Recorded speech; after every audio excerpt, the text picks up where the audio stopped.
Thank you, George. Good evening and welcome to the Commonwealth Club program with Dr. Nancy Gwynn, Director of Smithsonian Libraries. And I too want to welcome you to our fabulous new home. We're having such a great time in this building. Now you can find the club on Facebook, Twitter, YouTube, and the club's website, commonwealthclub.org. As George said, I'm Evelyn Dilsaver, Chair of the Commonwealth Club Board of Governors and your moderator for today's program. And to introduce our distinguished speaker, I'm now pleased to introduce Kay Dryden, a former colleague of mine and also a former member of the Smithsonian Libraries Advisory Board, who currently serves now on the board of the Smithsonian Environmental Research Center. That Smithsonian Research Center collaborates with the San Francisco State University to preserve our San Francisco Bay through research and education. And Ms. Dryden has a fabulous work history. She's CEO of Energy Dispute Solutions and the former general counsel of Charles Schwab, Del Monte Foods, and Lucasfilms, all of course not at the same time. So please welcome Kay Dryden to the podium.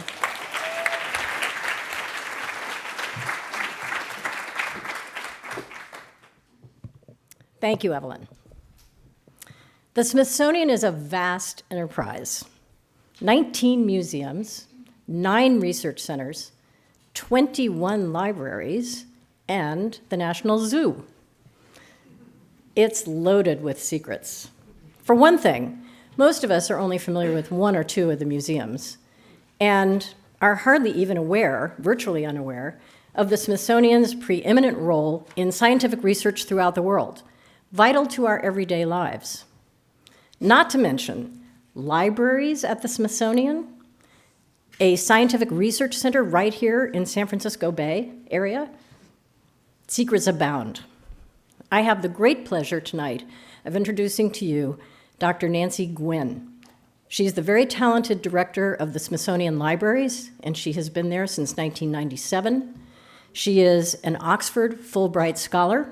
She holds a doctorate in American Civilization from George Washington University and a master's in library science from University of Michigan. And most importantly, she's an internationally recognized leader in the world of libraries. And not to mention, she's one half of a libraries power couple. Her husband, John Cole, who is here with us tonight, is the official historian of the Library of Congress.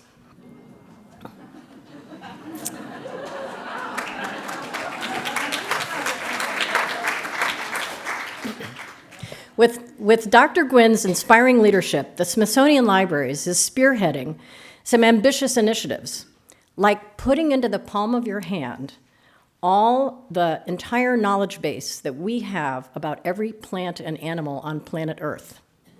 And at the same time, preserving and conserving for our wonderment and delight such things as the precious manuscripts of Galileo and Isaac Newton, and even the first Wonder Woman comic book. Culture, art, science, it's all in the Smithsonian. Seriously amazing. This evening, Dr. Gwynn will delve into the fascinating history of the Smithsonian, share with us inspiring stories, and tell us some of its intriguing secrets. Please welcome Dr. Nancy Gwynn.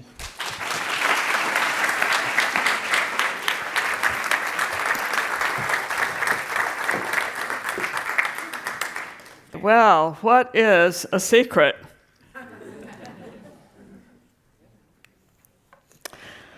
We keep secrets, we share secrets, we hide secrets, we secret things we want to keep hidden. Basically, it's something that other people don't know. And tonight I'm going to share some things you may not know about the Smithsonian. Did you know, for example, that our founder, James Smithson, an English scientist who died in 1829, was actually illegitimate?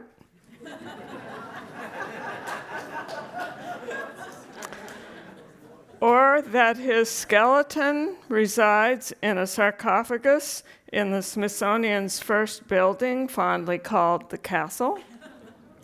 Alexander Graham Bell, at that time a Smithsonian regent, learned that this sarcophagus was going to be moved from its Italian gravesite in Genoa, and so he went over there and he got it.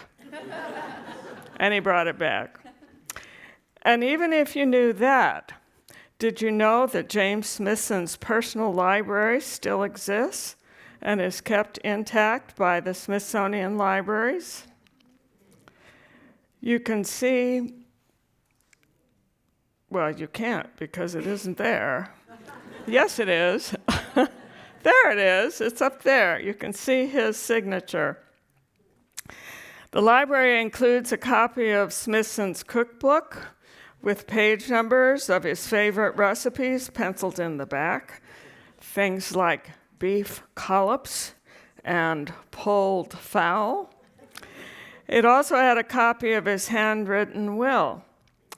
While Smithson left his estate first to his nephew, who died 6 years later, and then to the nephew's heirs, there weren't any, he then said it should come to the United States of America to found at Washington under the name the Smithsonian Institution, an establishment for the increase and diffusion of knowledge.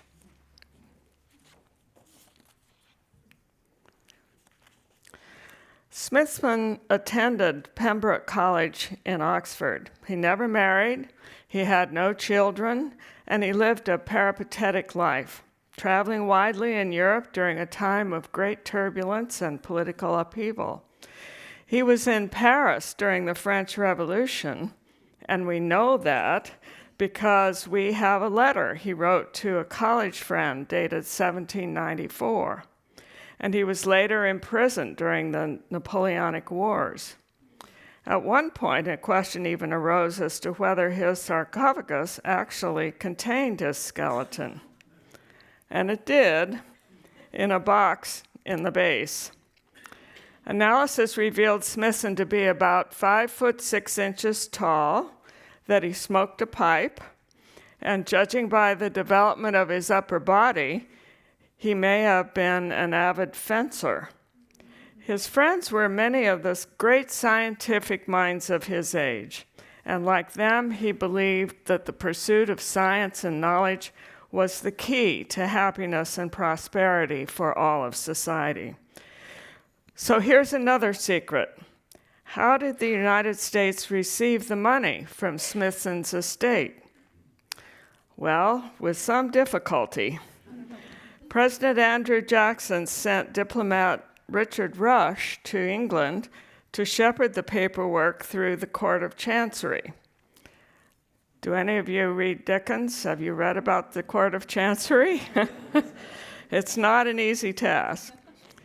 11 boxes of gold coins amounting to over $500,000 were carried on shipboard back to the U.S. to be melted down and put in the U.S. Treasury.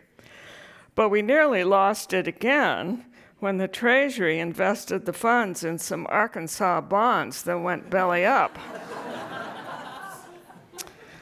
Fortunately, the U.S. Treasury replaced those funds.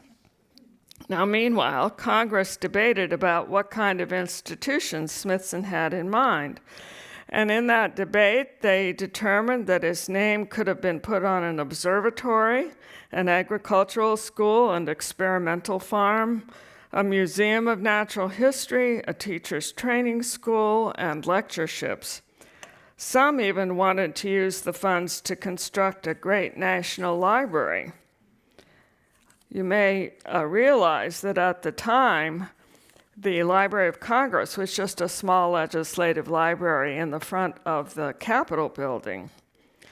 Instead, when it was clear that Congress couldn't decide, why does that sound familiar?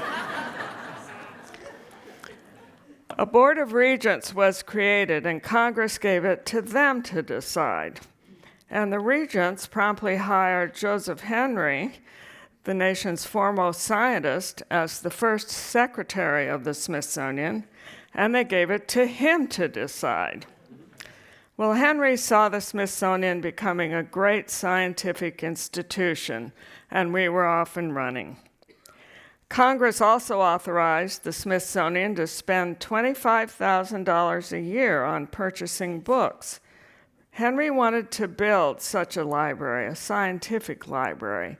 He agreed with Charles Darwin, who felt that the cultivation of natural science cannot be efficiently carried on without reference to an extensive library. But Henry didn't have anywhere to put it. So he first decided to spend the bequest on building a suitable building that would solve multiple purposes, the one we know today as the Smithsonian Castle. One wing held the library. His second task was to begin a publishing program called Smithsonian Contributions to Knowledge. These would show the curious that America could conduct valuable research and publish results to join the global network of scientific communication. And his third task was to direct his first assistant, Spencer Fullerton Baird, to begin building a distribution list which would stimulate other scientific societies to send their publications to the Smithsonian. That's one of the deliveries. Thus, the Smithsonian's International Exchange Service was born. The building, the publications, and the exchange service still continue today. The Smithsonian's library quickly began to grow, with many publications coming from abroad as paper-bound journals issues or volumes that were bound in paper and required a sturdier binding. The volumes were housed in the west wing of the Smithsonian Castle building, fortunately, as it turned out. Why? Because that nemesis fire came to alter the future of the Smithsonian Library, just as it affects us today. Witness the recent news about Notre Dame. First came a fire at the Library of Congress on Christmas Eve in 1851, which destroyed 2/3 of that library's collection, including the books that Thomas Jefferson had given to rebuild it after the British had burned the Capitol in 1814. Congress voted to rebuild and expand the library's space in the Capitol building and equip it with what was then the latest technology, wrought iron bookshelves, knowing it would stand empty for a time. And second, 2 workmen repairing the roof of the castle in 1865 instead accidentally set it on fire. Now, supposedly the building had been made fireproof, but the roof and the interior were not. So the fire burned down through Joseph Henry's office, engulfing all of the early records of the institution, as well as all of the items from the Smithson estate, except for his personal library, which was housed at the other end of the building with the rest of the then Smithsonian's library. Scary, right? Well, knowing that his library would continue to grow, Henry sought a solution, and he found it in those vacant library rooms in the Capitol building. He and the Librarian of Congress agreed to move the Smithsonian's library to the library in the Capitol, but he made sure that the collection would remain separately housed and be known as the Smithsonian Deposit. Further, the two agreed that the Library of Congress would hire staff specifically to register each volume that was sent, that the Smithsonian could call back any volumes that its scientists needed, and even that the Smithsonian could call back the entire collection if it reimbursed the Library of Congress for the cost of binding and shelving. Congress codified that agreement into law, which incidentally is still on the books. It allows the Smithsonian to have unique borrowing privileges from the Library of Congress, not just for deposit books, but any other book needed. So this arrangement continued for close to 90 years, with one exception. The Smithsonian research requires a library, and Smithsonian scientists just couldn't do without one close at hand. So the Smithsonian's second leader,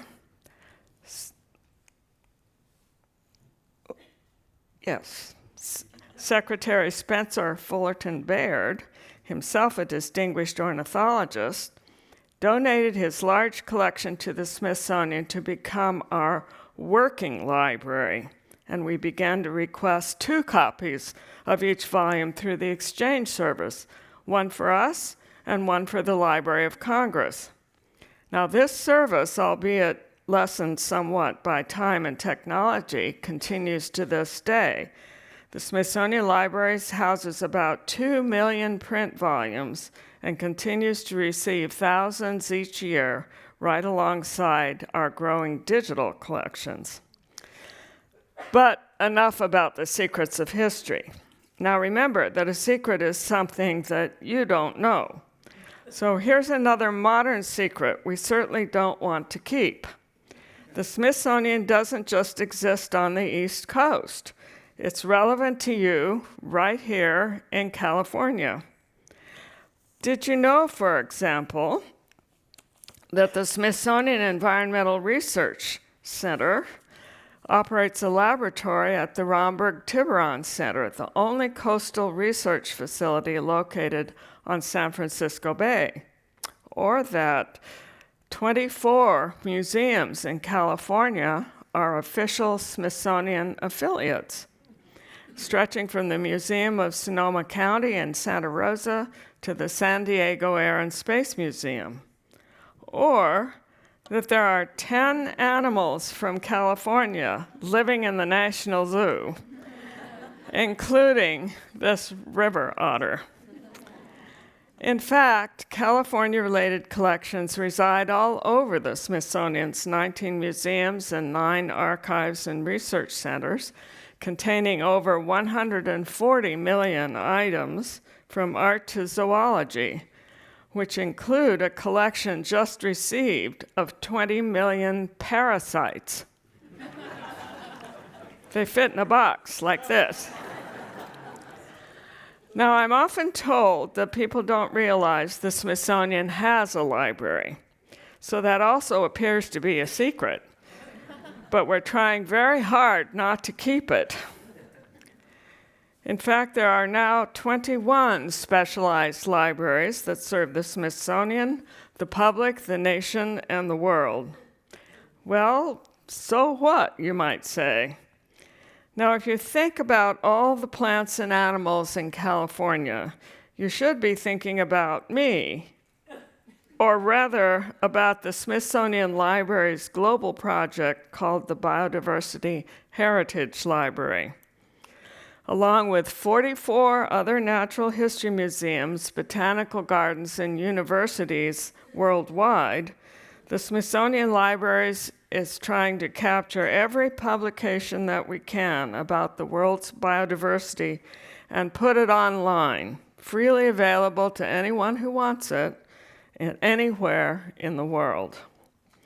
The digital collection now houses over 56.5 million pages, or over 242,000 volumes of biodiversity-related publications.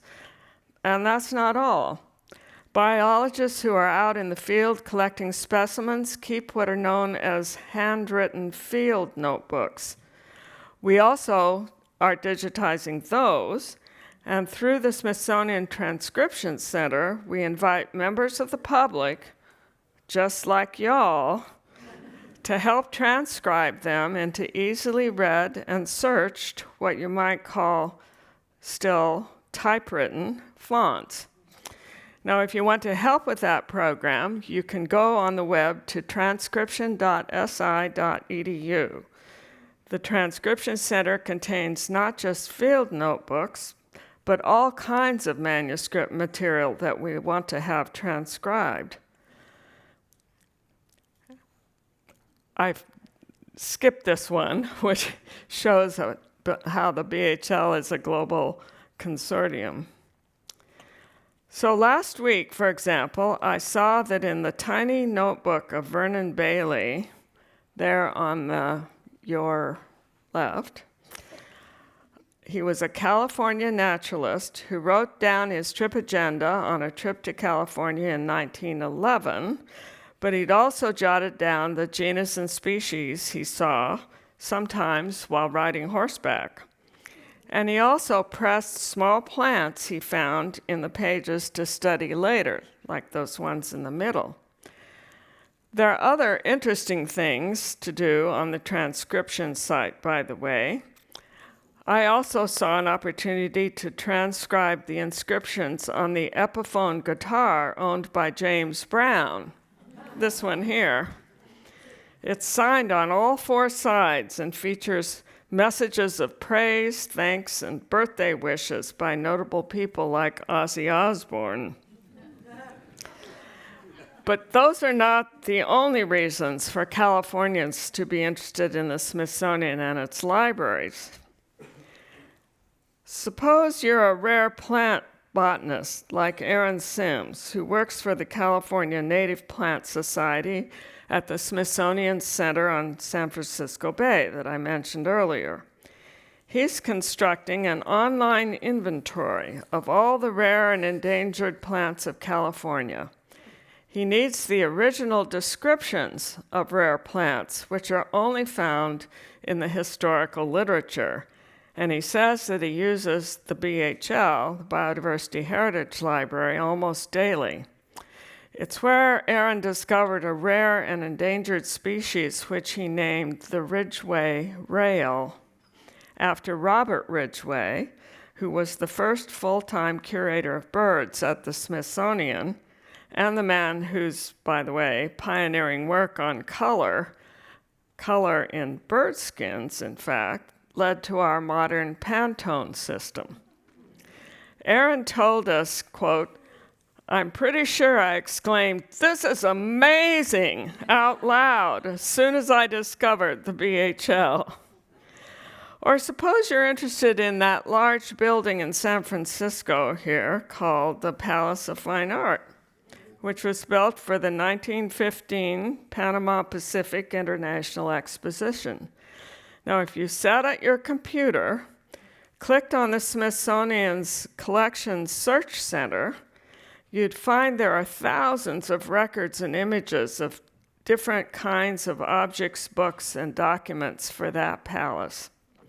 I expect the best collection about that fair is actually here somewhere in San Francisco, but the Smithsonian Library's World's Fairs collection, which covers fairs and expositions from the 1851 Crystal Palace in London to the 1964 New York exposition, can give a researcher ways of comparing World's Fairs and discovering trends in technology, women's history, manufacturing, art, and many other subjects.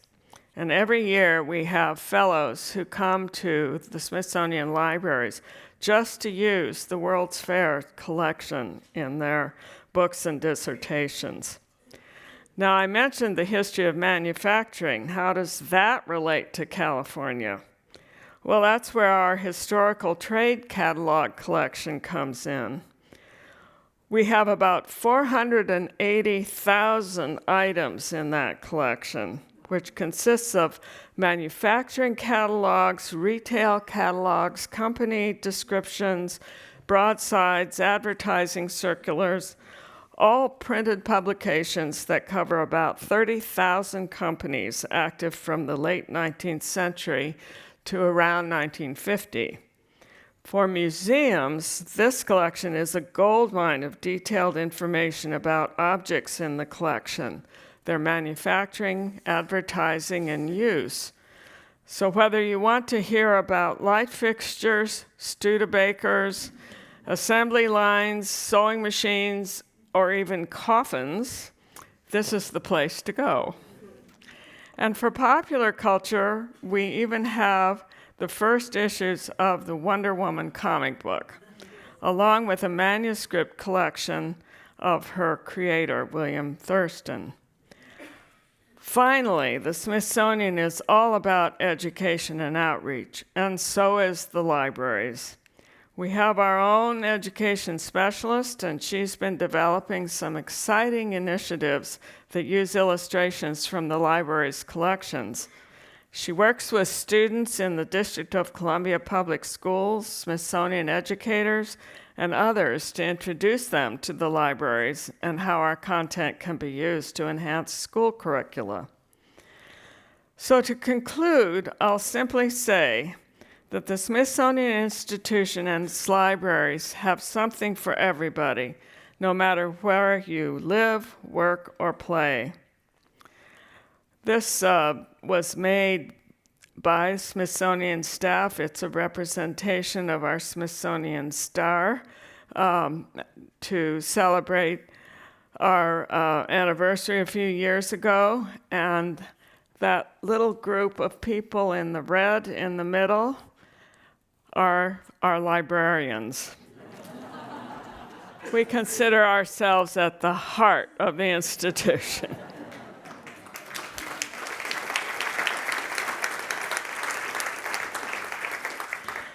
So come to the Smithsonian Libraries or visit one of our local affiliates, or come to Washington to see for yourself all we have to offer. I guarantee that you'll leave wanting more. I want to thank Kay Dryden, George Dobbins, Evelyn Dilsaver, and all those who've worked to make this occasion possible. And now I'll be more than happy to answer your questions. Thank you very much.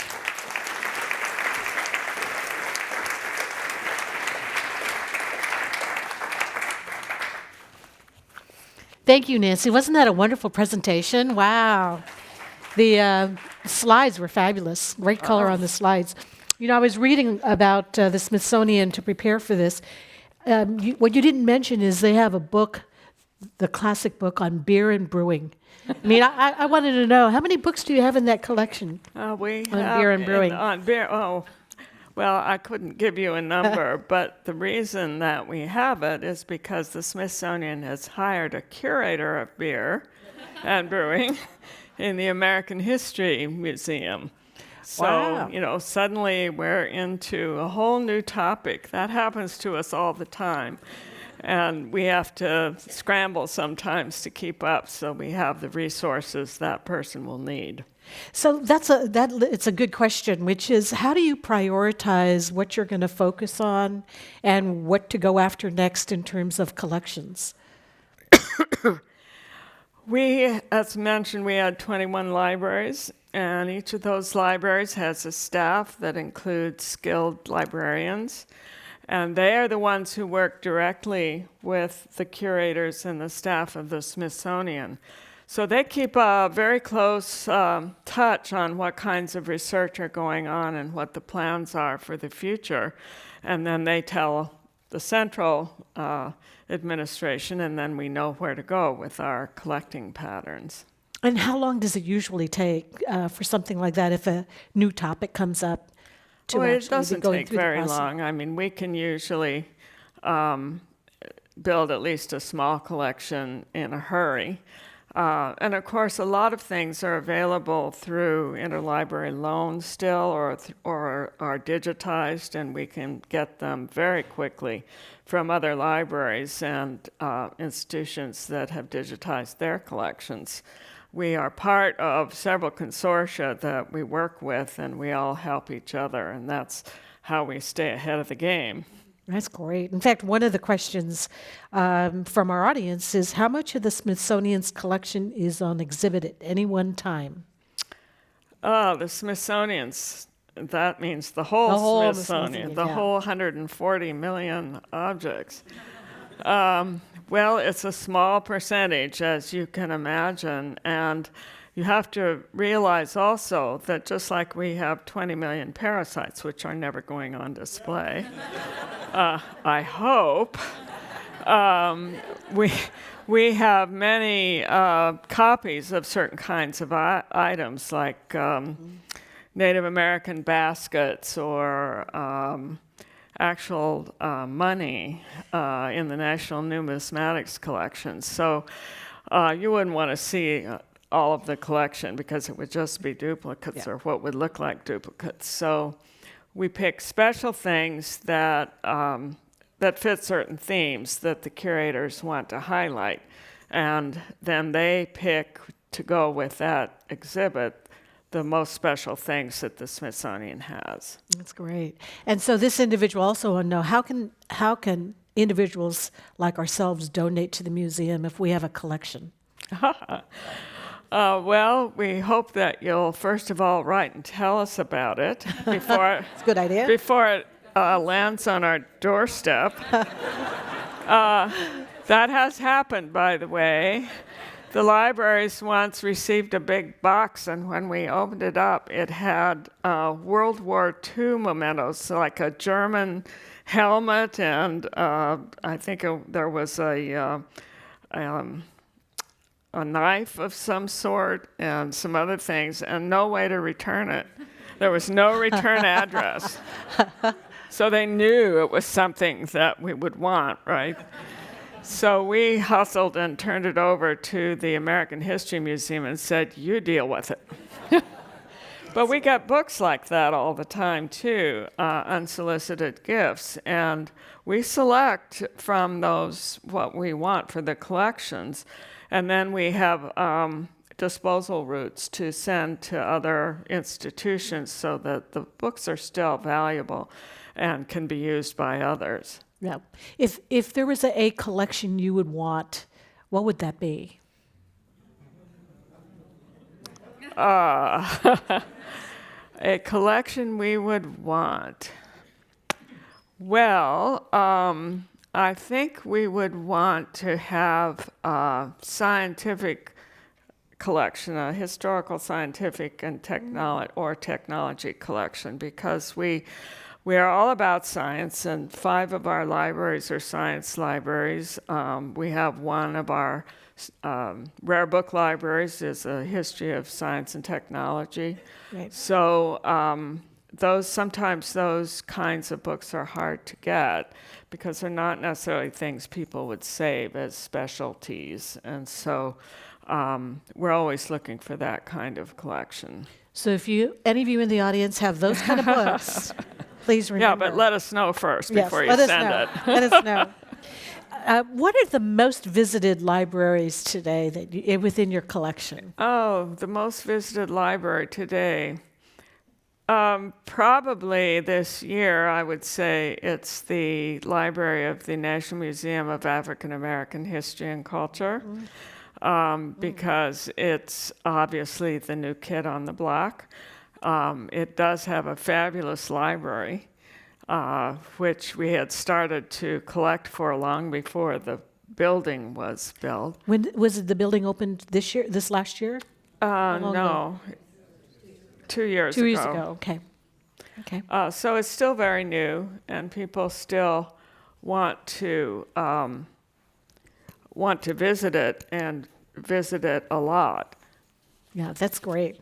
What other organizations have collections like yours, or is Smithsonian the only ones? And the Library of Congress, right?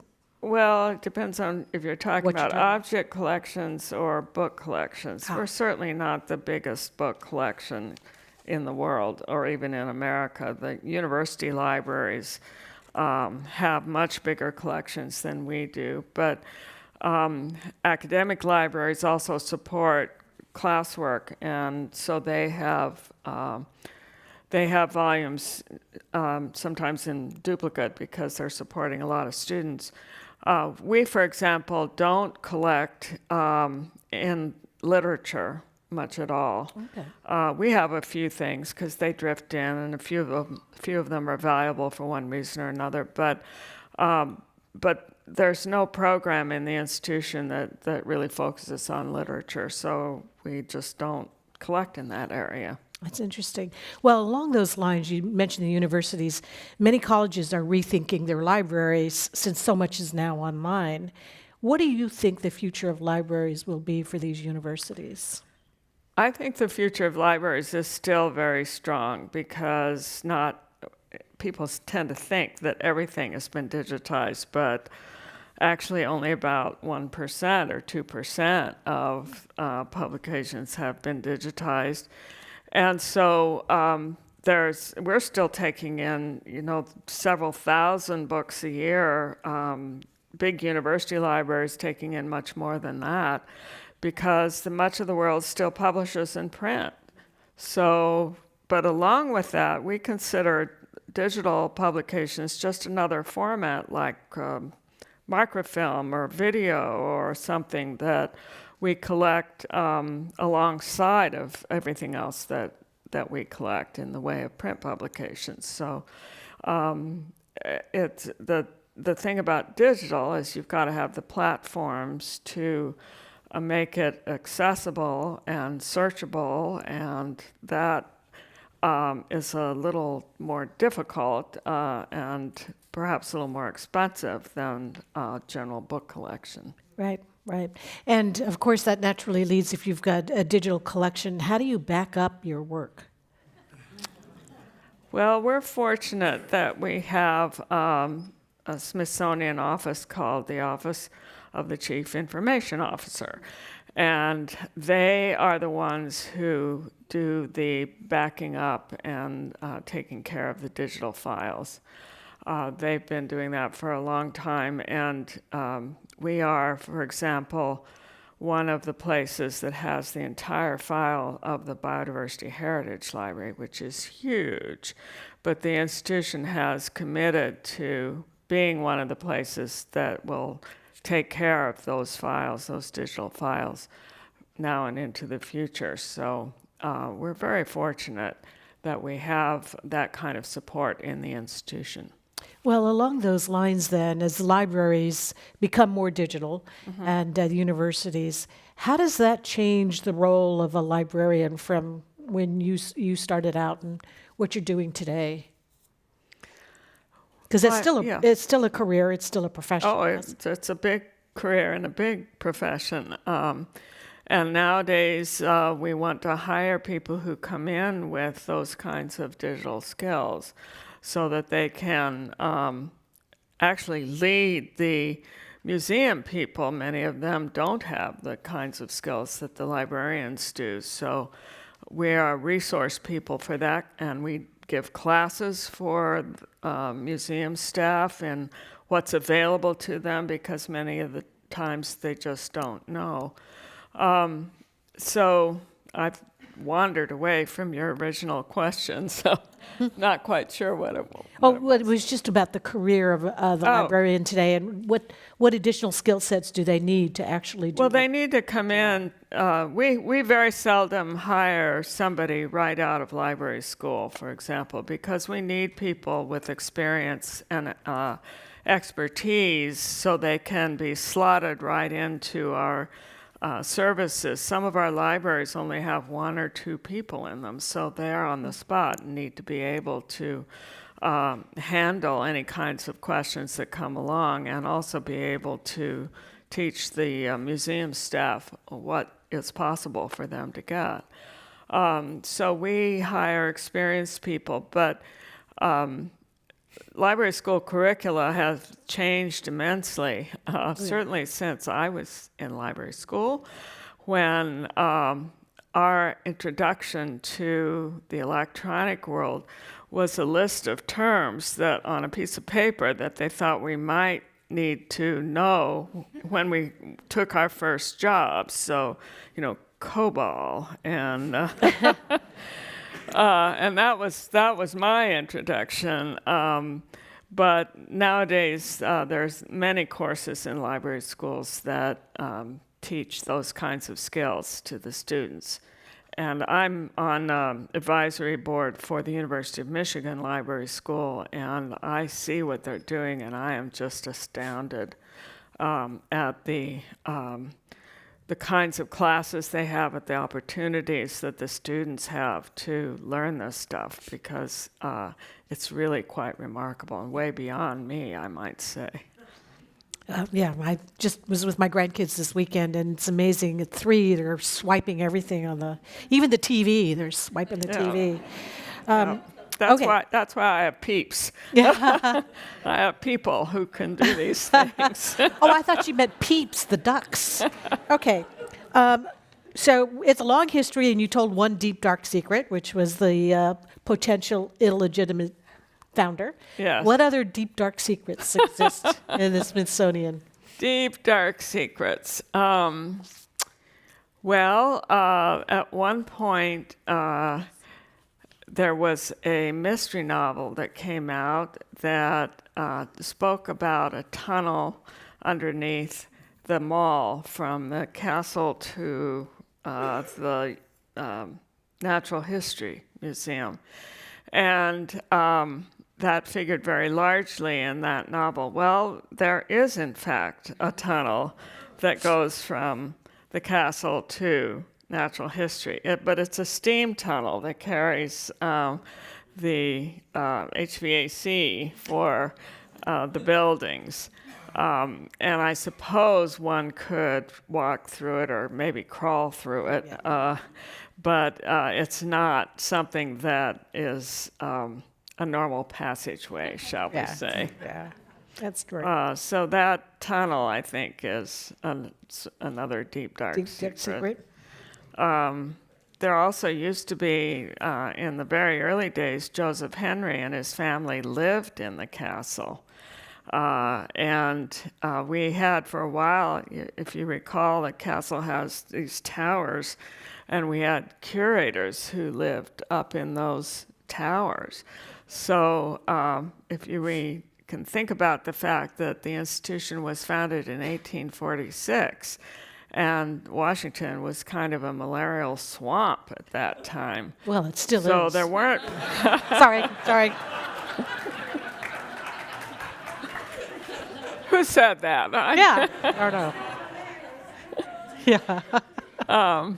But in any case, there was an actual river, the Tiber River, that ran in front of the castle, and it was a very swampy area. So there wasn't housing in Washington City for people to just, ordinarily live in. There were rooming houses, things like that, but it just wasn't a developed city. So the castle was probably one of the safer places where Joseph Henry and his family could live. Well, that's great. So along those lines, one of our audience members asks, what are the most fascinating presidential documents that is held at the library? Well, we don't have presidential documents. They are at the National Archives, which has presidential papers.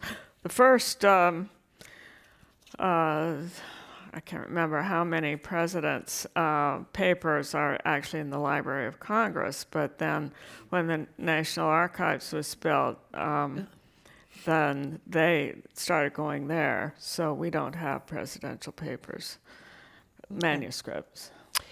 We talked a little bit about the African American Museum.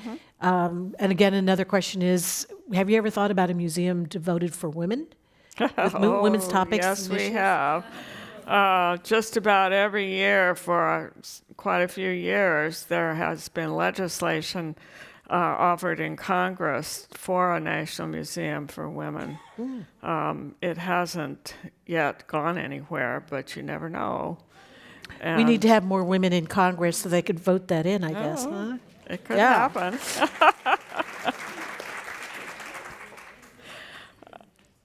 There is a national museum of women in the arts in Washington, so and that is a very popular museum. Yeah, I would think so.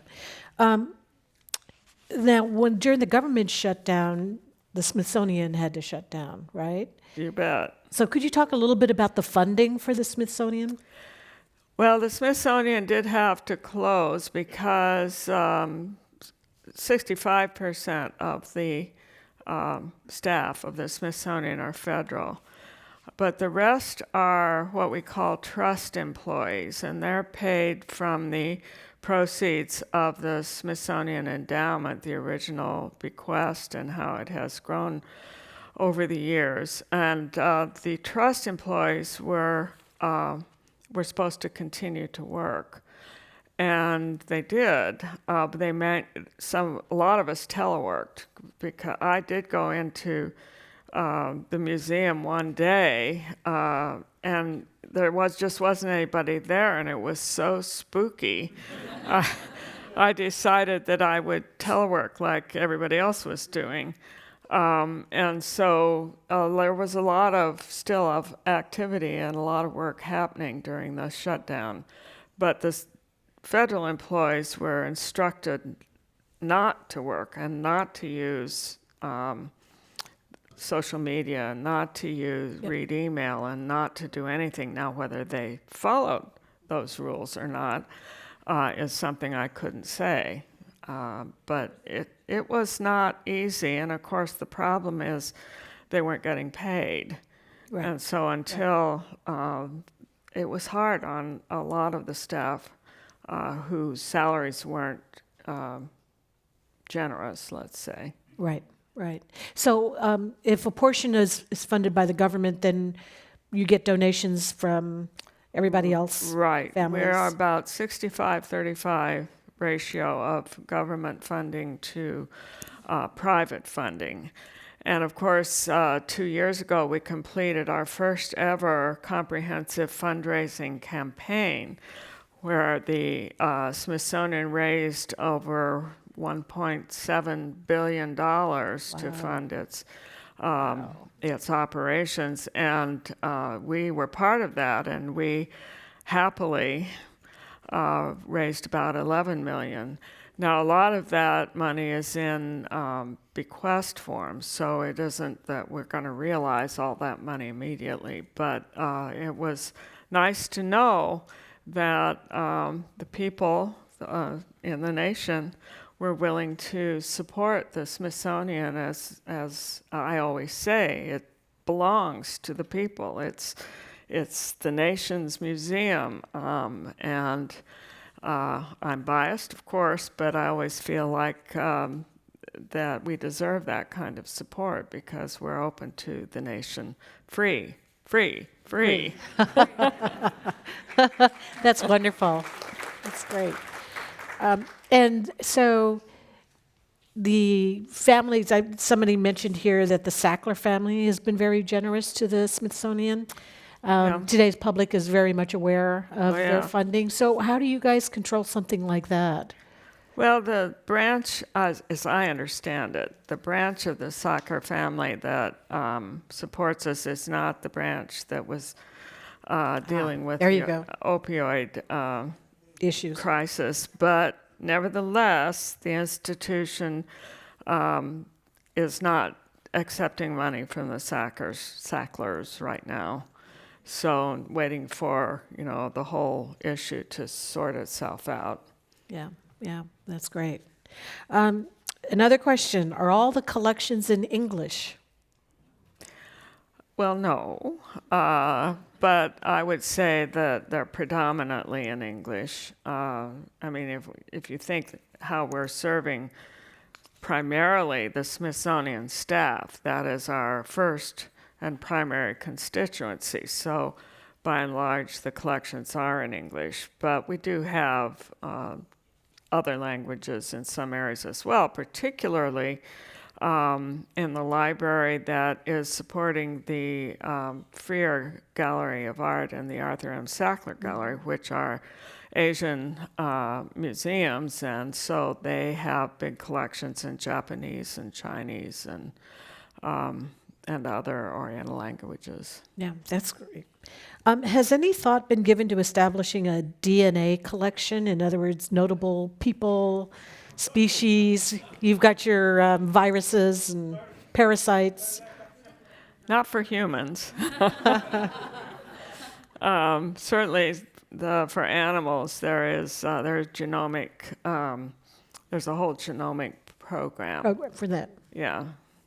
So it is something that the institution is working on in a research capacity. That's great. So I had the same question that another person has raised. Since you're with the Smithsonian and your husband's at the Library of Congress, what kinds of things do you talk about at the dinner table? And they've been married 46 years, which is just fabulous. You would not be surprised, but we're asked that question a lot. I bet. We have lots of other interests. And so, but, we're both in the field and in the profession, and so there's lots to talk about in terms of what's going on in our each of our agencies, as well as, what we do, what our days are like. We're in very different fields. John is as now the historian, but for quite a few years he was the director of the Center for the Book in the Library of Congress, and that was a program that promoted books and reading and literacy in the printed word. So he was building state centers for the book in all 50 states and developing programming that could be used by all over the country, and visiting a lot of those states a lot of the time, as well as being one of the founders of the National Book Festival that takes place on in the Capitol, now inside. It used to be on the mall, but now it's indoors in the convention center. So he was doing all that, and of course I was dyed-in-the-wool administrator. So we were really worrying about very different things. So that's what you talk about at the dinner table? Librarianship covers a huge number of things, and it's a big profession and an interesting one. But we talk about lots of other things. Okay. Well, I think after being married 46 years, you would. What do you want your audience to take away? Nancy's going to be appearing in San Diego next month, and you've got another talk in 2 days, 2 days. Wednesday, and another talk in New York. Yeah. What are you hoping people on take the away from? Well, one of the big things is that I want people to understand that there is a Smithsonian Libraries embedded in the institution, and even if when you visit you can't see it and you're not aware of it, there's no exhibition or publication or activity the Smithsonian does that the libraries is not contributing to and supporting. We are the main information resource of the Smithsonian. That's why they stuck us in the center of that star. And I think it's important for people to know that the Smithsonian does have this kind of resource in the institution. And of course, I would be very remiss if I didn't say that we also would like to feel supported by the people who support the Smithsonian in general. So I'd like people to remember that they can come to the Smithsonian digitally, come to the Smithsonian Libraries digitally, and enjoy what you can see there, that it's relevant to you, as I said in my talk, and that there's a lot that goes on that you can enjoy right here in San Francisco. And then, of course, we want you all to come to Washington and see it for yourself, because I think you would be very amazed at what is there that belongs to all of you. It's part of your cultural heritage. And I will put in a plug for their magazine. I was looking at it online, and it's amazing what you guys cover in that magazine, and there are even current topics. Oh, yes. It's interesting talk that about the magazine doesn't really pull from the Smithsonian itself very much, even though the articles are often relevant to something in the Smithsonian, but they use a lot of freelance authors. I got on them at one point saying, they had a big article about a rare book that we have in our collection. They didn't even mention that in the article.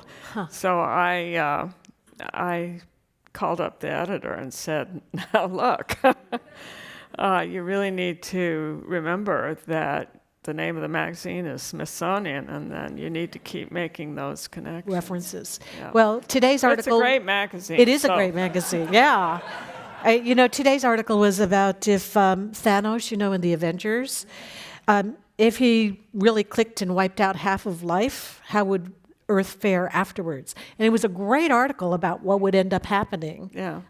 to the world, and how many of the microbes and the parasites would go away, which would end up destroying Earth. Yeah. So Well, the anyway, it was a cockroaches fascinating will still be apocalypse. there. Yes, it was fascinating. As the Smithsonian institutions, there's the Smithsonian Journeys, the Air and Space Museum, the Smithsonian Channel, the store, the books. How are they all connected, and how does that? Is it the secretary at the top that determines who gets what in terms of funding and support? Well, definitely he has an influence on anything that happens. We also have a section called Smithsonian Enterprises, which is the organization that operates all of the commercial side of the institution, the IMAX theaters, the publications that are produced by the Smithsonian, anything that's sold is usually operated through the Smithsonian Enterprises units. So that's, as I said, is the commercial side.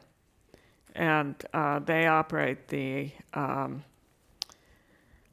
anything that you have to buy a ticket for, basically, goes through Smithsonian Enterprises. So how big is the budget?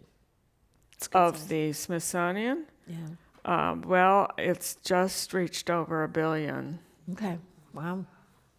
So and if you think about that, 65% is funded by the government, and 35% is from individuals. Is from very generous, I Yeah, should say, that's just individuals amazing. who realize that this does belong to the people and that it's providing a service for the whole nation. It's said that sometimes people visit the Smithsonian when they come with their parents when they're little kids. They come with their school groups who visit, at least if they're on the East Coast, and then they come with their grandparents, so that those would be the three touches. I'm hoping they'll come a lot more often, but if not to Washington, then to the affiliate museums that are out in the country, because they're equally important and need to be supported. In fact, I usually tell people when I have my fundraising cap on that, of course, we want you first to support your local schools, your churches, your synagogues, and all of the things that touch you individually as a person, your school, your Right. college. But then when you think about what's important to America, think about the Smithsonian, because when you're ready to support something on the national level, I'd like to think that we would be in the list that you would be thinking about. Well, earlier backstage we were talking a little bit about how many people no longer trust government or big businesses, and finding the truth is hard. Could you talk a little bit about trust with respect to the Smithsonian and libraries? This is a big issue for our current secretary, David Skorton, who was a university president before he came to the Smithsonian. And he's written he actually often writes in the USA Today, but he talks about how libraries and museums are still the trusted organizations in America, and that gives us a great responsibility to be authentic in terms of what we produce and to be accurate. And but it also, I should think, give the American people a feeling that they can trust institutions like libraries and museums, and that that we are providing an extremely valuable cultural enterprise for people in America, and as far as the Smithsonian goes, also around the world. Right, right. So we don't have any Smithsonian libraries outside of domestic United States, right? It's all Oh no, here contained? we have one in the Republic of Panama. Okay, And that's because the Smithsonian has a tropical research institute in the Republic of Panama. And so we have a library there. It's arguably the best science library in Central America, and is in fact the only one of our libraries that has its own building that says library on it. But it's in Panama, so we can't make much use of it in Washington. But I was just there recently with some of my board members who are here tonight. Thank you for coming. And we got to see up close and personal some of the research that's done there and how the library supports that research. So it's just, the Smithsonian is a place where you never get bored. And I used to think that I was a 5-year person, that I could only last somewhere for 5 years before I needed to move on. move on. Well, I've been at the Smithsonian now for 34 years, Wow, that's fabulous. That's great. and I would be happy to stay another 34 if I could. So what's the most exciting collection to you right now? But I mean, you talked about the biodiversity, but beyond that, what is it that you could go to every You day? keep putting me on the spot here because there are so many different things. Working at the Smithsonian, though, you begin to realize after a while that unless you make a huge effort to get out of your office, things come to the Smithsonian and leave the Smithsonian, and you never got to see it, whatever it was. One of the things I enjoy the most, though, is the photography exhibit that comes every year. It's a prize-winning exhibit of natural history of animals that wildlife photographers have taken, and they're huge pictures. Often they could be, some of them 4x6 on the wall, fabulous things. And that is one of the most enjoyable exhibits, I think, that I make a huge effort to go and see every time it comes. And do they rotate around the country, or do they just stay in that one? It's a temporary exhibit, so, and I don't know whether it actually goes. I do know that our natural history librarian, being a very outgoing person, managed to capture some of those photographs for her library so that we can still enjoy them. Okay, great. That's wonderful. So we only have time for one more question. When the Smithsonian receives a rare botanical or otherwise scientifically related volume, who decides whether it goes in the library collection or the museum collection or the Natural History Museum? I mean, how do you make that decision of where it goes? There is what we call a Smithsonian directive, which is our version of sort of the rules and regulations, and it says that any volume coming into the institution goes to the library. So it doesn't mean that there aren't departments and units that have things squirreled away. It's just the kind of place we are. But That's part of the secret, yes. yeah. But they generally come to us, and one reason, and this is something I had to do at one point when I was trying to gather in all of the rare books in the Natural History Museum, and there were many out in the departments on various methods of security.